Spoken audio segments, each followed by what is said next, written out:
प्रिय विद्यार्थियों, मैं डॉक्टर मुरारीलाल दाहिमा आज आपको ब्रिटेन की प्रदत्त व्यवस्थापन के बारे में बताऊंगा। प्राचीन समय में जब सरकारों का कार्य क्षेत्र बहुत सीमित होता था, उस समय प्रदत्त व्यवस्थापन जैसी कोई व्यवस्था नहीं थी। व्यवस्थापिका में जनता के प्रतिनिधि कानून बनाते थे और विशेषज्ञ अधिकारी उनको लागू करते थे। लॉक और मॉन्टेस्क्यू जैसे विद्वानों ने शक्ति पृथक्करण का सिद्धांत दिया और उसके आधार पर लोकतंत्र की रक्षा की बात की कि निरंकुश शासन स्थापित नहीं होगा। लेकिन वर्तमान में कार्यपालिका और व्यवस्थापिका के बीच जो ये शक्ति पृथक्करण की जो बात थी, जो विभाजन था, वो आज करना बड़ा मुश्किल है। कि शासन के कार्य इतने ज़्यादा बढ़ गए कि व्यवस्थापन के कार्य और उसकी जटिलता बहुत ही क्या कहें कठिन हो गई है। संसद के ऊपर कानून बनाने संबंधी इतने ज़्यादा भार आ गया कि अब उसके पास न तो इतना समय है, न इतनी उसमें दक्षता है कि वह उन विभिन्न प्रकार के विषयों पर विचार करके और उन पर कानून बना सके। संसद केवल कानूनों का ऊपरी ढांचा तैयार करती है, एक तरह से उसका स्केच बनाती है। उन पर अस्थिपंजर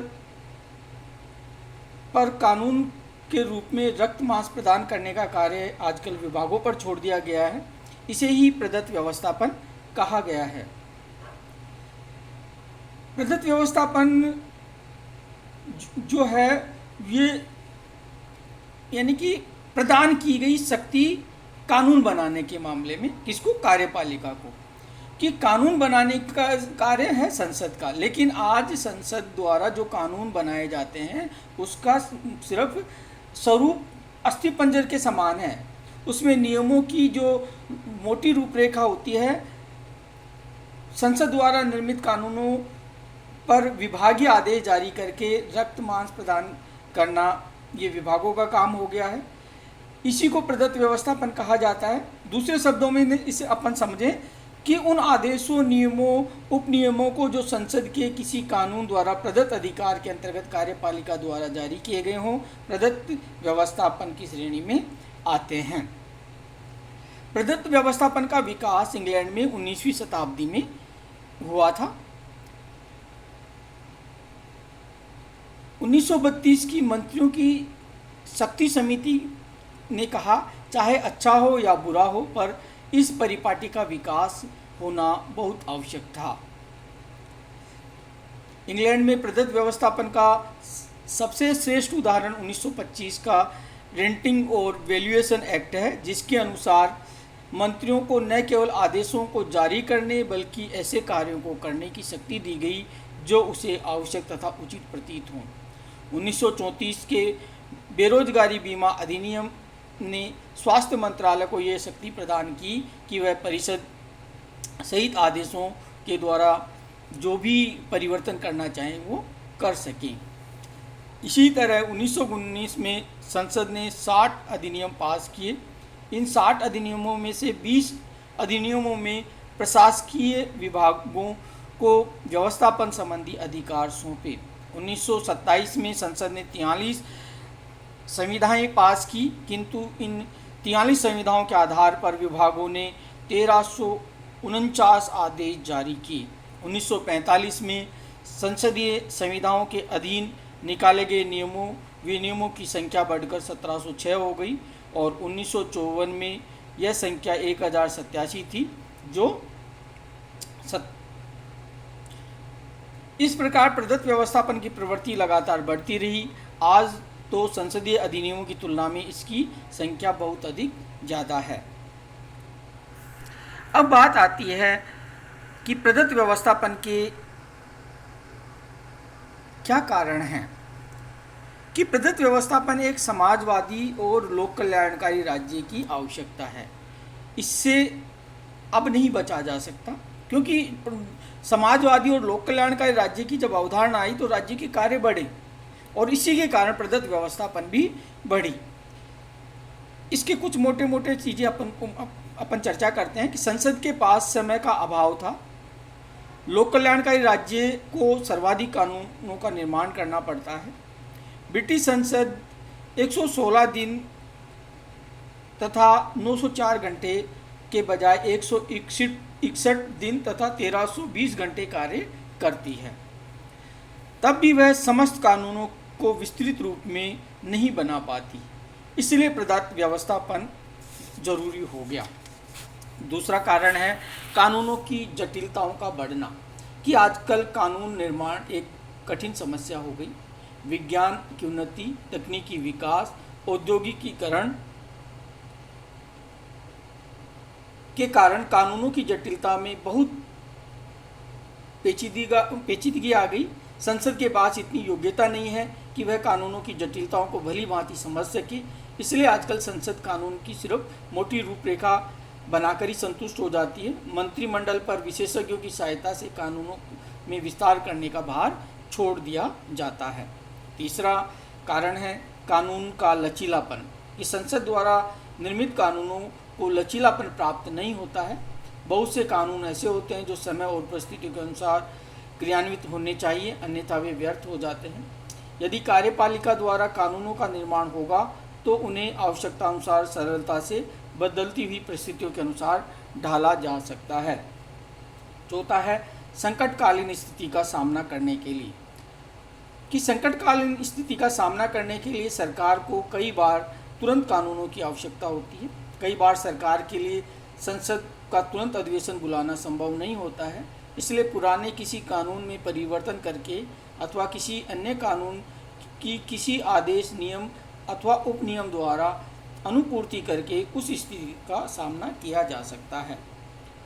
तो ये हमने प्रदत्त व्यवस्थापन के कारणों की अपन ने चर्चा की। अब हम बात करेंगे प्रदत्त व्यवस्थापन के लाभ, कि प्रदत्त व्यवस्थापन एक सार्वभौमिक तथ्य है। ब्रिटेन में इसकी उपस्थिति का अनुमान इस उदाहरण से लगाया जा सकता है कि 1952 में संसद द्वारा निर्मित कानूनों में संविदा पुस्तिका के 675 पृष्ठ घेरे, जबकि प्रदत्त व्यवस्थापन के अंतर्गत निर्मित नियमों ने 3980 पृष्ठ उसको मिले। प्रदत्त व्यवस्थापन के लाभ इस प्रकार है कि इससे संसद का समय कम व्यय होता है, इससे कानूनों को लचीलापन प्राप्त हो जाता है, इससे कानून निर्माण में विशेषज्ञों की सहायता प्राप्त की जा सकती है, इससे संकट का सामना किया जा सकता है, इससे प्रभावित हितों से चर्चा की जा सकती है, इससे आवश्यकता तथा परिस्थितियों के अनुसार कानूनों में परिवर्तित किया जा सकता है। ये तो हुई प्रदत्त व्यवस्थापन की बात कि अब बात हम करते हैं प्रदत्त व्यवस्थापन की आलोचना, कि बहुत से लोगों ने प्रदत्त व्यवस्थापन की कड़ी आलोचना की, जिनमें लॉर्ड हीवर्ट ने, जो इंग्लैंड के प्रमुख न्यायाधीश थे, प्रदत्त व्यवस्थापन की निंदा करते हुए इसे द न्यू डिस्पोटिज्म कहकर पुकारा। उनकी प्रमुख दलील यह थी कि प्रदत्त व्यवस्थापन संसद का नियंत्रण नहीं है, इसलिए इस प्रकार का व्यवस्थापन संसद की शक्ति के लिए चुनौती है। कार्यपालिका के हाथों में अत्यधिक शक्ति देना लोकतंत्र के लिए घातक है। उसने कुछ तर्क दिए जिसके आधार पर हम प्रदत्त व्यवस्थापन की आलोचना कर सकते हैं, कि प्रदत्त व्यवस्थापन से कार्यपालिका के हाथों में सत्ता केंद्रित हो जाती है। यह व्यवस्था शक्ति पृथक्करण के सिद्धांत के प्रतिकूल है, जो मॉन्टेस्क्यू ने कहा था। कभी कभी महत्वपूर्ण विषय जैसे नीति निर्माण प्रदत्त कर दिए जाते हैं, यह एकदम अनुचित है। कभी कभी कर लगाने की शक्ति भी प्रदत्त कर दी जाती है, यह भी लोकतांत्रिक प्रक्रिया के प्रतिकूल है। और कभी कभी प्रदत्त व्यवस्थापन के कारण न्यायालयों को कानूनों की वैधता की जांच करने की शक्ति कम हो जाती है। तो ये कुछ आलोचनाएं हैं, लेकिन सारी आलोचनाओं के बाद भी प्रदत्त व्यवस्थापन एक आवश्यकता बन गई है, इसलिए आवश्यक बुराई इसे कह सकते हैं। प्रदत्त व्यवस्थापन के दुरुपयोग से संरक्षण भी हमें प्राप्त है, कि प्रदत्त व्यवस्थापन का जो प्रारूप बहुत सावधानी से ठीक तरह से तैयार किया जाता है। प्रशासनिक विनियमों को संसद की जानकारी के लिए रखा जाता है। संसद में कार्यरत प्रदत्त विधायन समिति भी प्रभावशाली बनाई जानी चाहिए जिससे इस पे वो करे। निष्कर्ष में हम ये कह सकते हैं कि प्रदत्त जो व्यवस्थापन की उपयोगिता और अनिवार्यता पर कोई विवाद नहीं है, केवल आवश्यकता यह है कि कार्यपालिका पर संसद का समुचित नियंत्रण रहे जिससे प्रशासकीय अधिकारी स्वेच्छाचारी न बन जाएं तथा नागरिक स्वाधीनता सुरक्षित रहे। मंत्रियों की शक्ति सीमित होनी चाहिए। इस प्रणाली की आलोचना में कुछ भी किसी न किसी रूप में इसकी आवश्यकता को स्वीकार कर लिया गया है। अब हम बात करेंगे संसदीय विपक्ष की। ये तो प्रदत्त व्यवस्थापन की अपन ने बात की, अब बात करेंगे संसदीय विपक्ष कि संसद का मुख्य कार्य आलोचना करना है तो विपक्ष उसका अत्यंत प्रमुख भाग है। जेनिंग ने ये कोटेशन कहा था। संसदीय विपक्ष की उपादेयता यह है कि संसदीय लोकतंत्र में विरोधी दल सरकार व संसद का महत्वपूर्ण अंग होता है। विरोधी दल का कार्य सरकार की नीतियों की आलोचना करना है जिससे कि सरकार सतर्क रहे वह अपना कार्य सही तरीके से करे। यदि विपक्ष न होगा तो सरकार अपने दल के बहुमत के बल पर मनमानी करेगी जिसके कारण नागरिकों की स्वतंत्रता का हनन होगा। यदि संसदीय सरकार में एक विरोधी दल विद्यमान है तो नागरिकों के हितों को भली प्रकार सुरक्षा प्रदान होगी। जेनिंग ने कहा है कि यदि यह जानना हो कि अमुक देश की जनता स्वतंत्र है या नहीं है तो यह जानना आवश्यक है कि वहाँ पर विरोधी दल है या नहीं है, और है तो वह कहाँ पर है। ये स्थिति आज भारत में देखने को मिलती है। इससे पहले भी 1977 से पहले भी भारत में ये स्थिति देखने को मिलती थी जब सशक्त विपक्ष नहीं था। 2014 के बाद भी हमारे देश में यही स्थिति है। इसलिए लोकतंत्र को संकट कह सकते हैं कि सरकार अपने बहुमत के बल पर जन विरोधी नीतियां भी बना सकती है, जनता नहीं चाहती वो कानून भी बना सकती है। अब बात आती है विरोधी दल के कार्य क्या हैं। विरोधी दल का जो सबसे महत्वपूर्ण कार्य है वो आलोचना करना है। विरोधी दल शासक की आलोचना करे, उसकी नीतियों का विरोध करे, प्रश्न पूछे, स्थगन प्रस्ताव, वाद विवादों के द्वारा विरोधी दल सरकार की भूलें जनता के समक्ष लाता है। दूसरा काम है शासन की नीतियों को प्रभावित करना, कि शासक की जो नीतियां होती हैं उस पर विरोधी दल अपनी आलोचना का प्रभाव डालता है। विपक्ष शासकीय नीतियों को परिमार्जित करता है। विपक्ष द्वारा समय समय पर की गई आलोचना से जनता को सरकार की नीतियों और उसके कृत्यों के बारे में जानकारी हमें मिलती है। लोकतंत्र का संरक्षण, कि विपक्ष की आलोचना का एक प्रत्यक्ष परिणाम यह है कि जनता जो है उस शासन के बारे में जागरूक हो जाती है। जेनिंग ने लिखा कि जब तक विपक्ष विद्यमान है अधिनायक तंत्र नहीं आ सकता। इसी तरह से हॉग ने कहा था कि विरोधी दल के न होने की अवस्था में अधिनायकवाद आ सकता है। और चौथा कार्य है विपक्ष का वैकल्पिक सरकार का प्रयास। विरोधी दल सदैव वैकल्पिक सरकार बनाने के लिए तैयार रहता है। जब कभी लोकसभा में सरकार पराजित हो जाए तो विपक्ष को सरकार बनाने का मौका मिलता है और अराजकता से बचा जा सकता है। अब बात आती है विरोधी दल की विशेषताएं, कि ब्रिटिश संसद में विपक्ष की कुछ विशेषताएं हैं। जैसे संगठित विपक्ष है ब्रिटेन में। इंग्लैंड में संसद में विपक्ष उसी प्रकार सुसंगठित है जिस प्रकार सरकारी पक्ष संगठित है। मान्यता प्राप्त है। ब्रिटेन में संसदीय विपक्ष को राजकीय मान्यता प्राप्त है। विपक्ष के नेता को राजकोष से 1,39,355 पौंड वार्षिक वेतन मिलता है। अन्य मंत्रियों की बातों से भी पृथक कमरा मिलता है। तीसरा जो विशेषता है विपक्ष की ब्रिटेन में वो है वैकल्पिक प्रधानमंत्री का दर्जा, कि विपक्ष के नेता को वैकल्पिक प्रधानमंत्री का दर्जा प्राप्त है। भारत में जो आज स्थिति है वो बड़ी विकट है। राजा या रानी द्वारा जब संसद का उद्घाटन किया जाता है तब वह प्रधानमंत्री के साथ खड़ा होता है।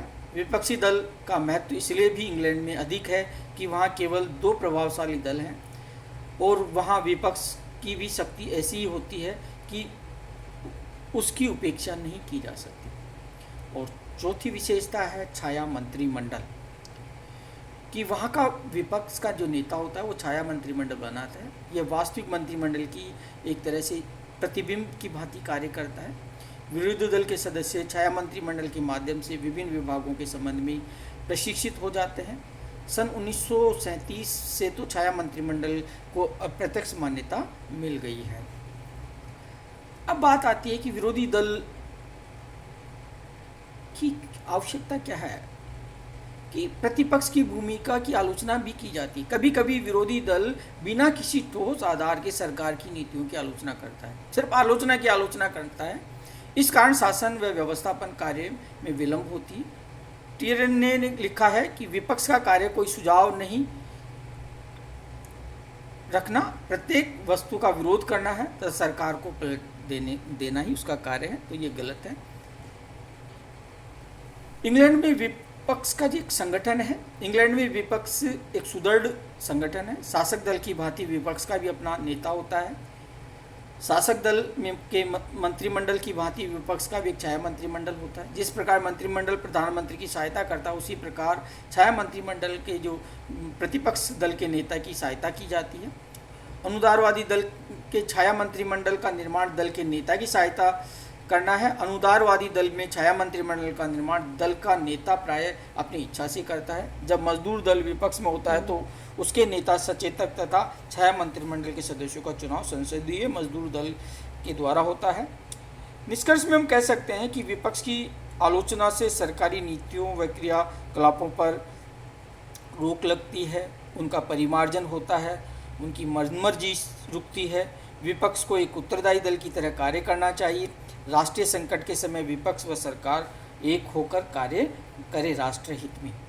तो ये हमने बात की ब्रिटिश की प्रदत्त व्यवस्थापन की। अब हम अगली क्लास में ब्रिटेन की जो लॉर्ड सभा है उसके बारे में चर्चा करेंगे। धन्यवाद।